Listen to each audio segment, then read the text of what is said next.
Right, so I'm here with Carl Abbott and Paul Tomlinson following Gresley's 4-0 win over Newark. So Carl, how pleased are you with the result after what was quite a tough first half to negotiate with the win? Yeah, it was hard, the combination of the win, and they lined up with a back five as well, which surprised me really. With the advantage of the win, I thought they might have loaded up on us. It's quite difficult to get out when you get camped in kind of around the box and in the corners. But I thought we made quite a good job of controlling the game. We played a lot of the game in their half, which, bearing in mind the wind was no mean feat really.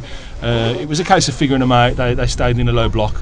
Once we got that goal in the second half, they came out, didn't they, with the front three, and they were quite aggressive. Then when they were defending set pieces, they left three up, and the manager was saying, we're going to try and go for it. So opened the game up then really. I thought we lost a little bit of control in the second half for a 10 or 15 minute spell, and then when we went to a diamond and introduced Danny Mundy, we kind of regained control again then. So, but just a really professional performance. I thought clean, clinical win, some goals on the board, and negotiated a little banana skin because they're not the Newark of old, and they're clearly not rolling it like they were. But there's still Danny Meadows, the boys still are up top. The centre halves have been around the block a little bit. They're still, I think, on their day.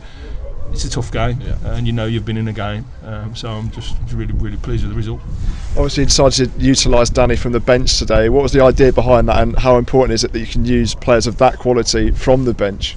But he's played almost every minute of every game. I think sometimes you don't realise how many knocks Danny takes, and I think over the last couple of weeks you've all seen it. I don't think he's been the Danny of old, and I think just today, just having a little breather, having a little rest, and he's come on, and there's a hunger in his belly again, and for 20 minutes he's unplayable. So you have to look at Danny and just say sometimes you've got to bring him out for his own good, because even today, he doesn't shirk out of any challenges, so he gets a lot of knocks, and I think he has had a bit of like a dead car, for want of a better word, from last week, and that's why he didn't come Tuesday night. And he was still feeling it a little bit today, so it's a bit of a protection for him really. As I say, but 20 minutes and he becomes unplayable, and again he's turned the game on its head for us, and with his energy and his work rate. But as I say, there's been so many good performances out there today, and one in particular for me as a team performance was Albie.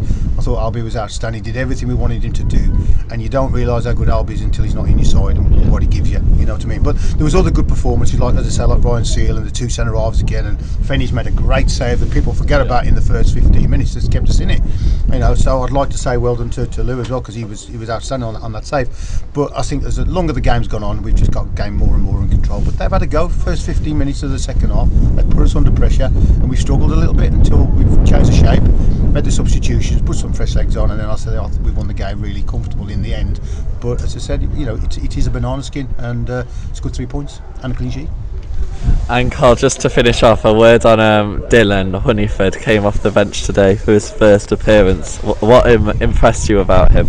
Yeah, well, he ain't kind of come from nowhere. They've been the 18s and the reserves have been training with us for a few months now, so we're constantly looking at the lads in training, the ones that kind of apply themselves and come first in training. Dylan's one of those lads. There's another lad as well, young Tomo, who played in the friendly on Tuesday night, did very well.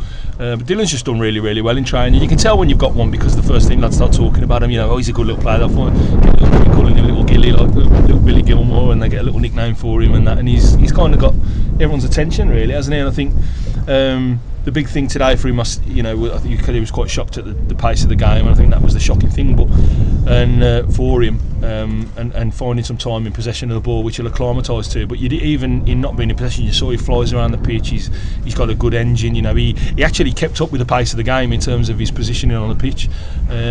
He's got a little bit about him. He's 16. He'll stay with us next week against Eastwood. He'll probably go back down then with the reserves, and we'll just keep moving it forward like that. But there's definitely he's got a little bit about him, and I think I see a little Lee Butler, to be honest, when Lee was 17.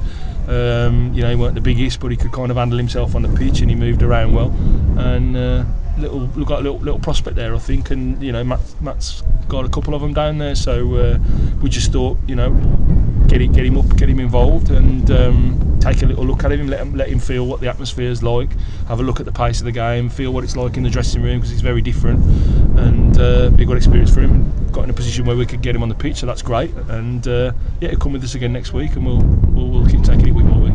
All right, cheers, guys.